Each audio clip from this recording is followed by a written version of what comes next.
बेटी को माफ करना नहीं पड़ता, बहू को माफ करना पड़ता है। बहुत सारे लोग, बहुत सारे मैसेजेस मेरे पास ये आते हैं, बोलते हैं सर आप हमेशा माँ बाप के बारे में बोलते हो, तो माँ बाप कभी गलती नहीं करते? वो कभी औलाद के साथ औलाद में फर्क नहीं करते? बिल्कुल करते हैं, सब इंसान होते करते हैं, और उनका भी हिसाब होना है। माँ बाप ये वीडियो मेरी ध्यान से सुने कुछ। अपनी बेटी है तो उसके वकील बन जाते हैं, दूसरे की बेटी है तो उसके जज बन जाते हैं। अपनी बेटी कोई गलती करे तो बच्ची है, सीखते सीखते सीख जाएगी, और दूसरे की बेटी आपके घर आ रही है तो उसके जज बने हुए नहीं, घर से तो सिखाया ही नहीं।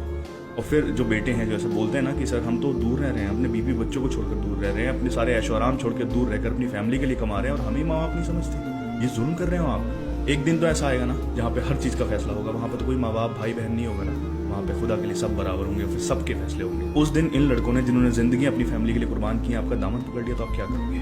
माँ बाप तो सभी बच्चों को पालते हैं, बहुत सारी कुर्बानियां देते हैं, आपने भी कुर्बानियां दी हैं, आपके माँ बाप ने जब आपको पाला होगा उन्होंने भी कुर्बानियां दी हैं, और जो बच्चे आपके हैं जब अपने बच्चों को पालेंगे ये भी कुर्बानियां देंगे। और माँ बाप का हक तो कोई अदा नहीं कर सकता, लेकिन माँ बाप गलत करे तो उसका हिसाब होगा। हम नहीं कर सकते लेकिन हिसाब होना है। बहुत सारे केसेस ऐसे आते हैं, मैंने पहले भी ये बात बोली है कि लड़के पराये हो जाते हैं, लड़कियां पराई नहीं होती है। शादियों के बाद माँ बाप के दिलों में और सबके दिलों में फीलिंग ही आ जाती है कि लड़के पराये हो गए। जब आपकी औलाद खुदा के सामने खड़ी होकर कहेगी खुदा तूने कहा था ना कि माँ बाप से कुछ नहीं कहना, माँ बाप की खिदमत करनी है, वो गलत करें तब भी उनके साथ गलत नहीं करना, मैंने सब सही किया फिर उन्होंने मेरे साथ गलत क्यों किया? तो फिर उस दिन आप कटघरे में खड़े हो जाओगे, उस दिन खुदा की लाठी आप पर आएगी। तो खुदा अपनी जानों पर जुल्म ना करें, अपनी औलादों को पराया ना करें।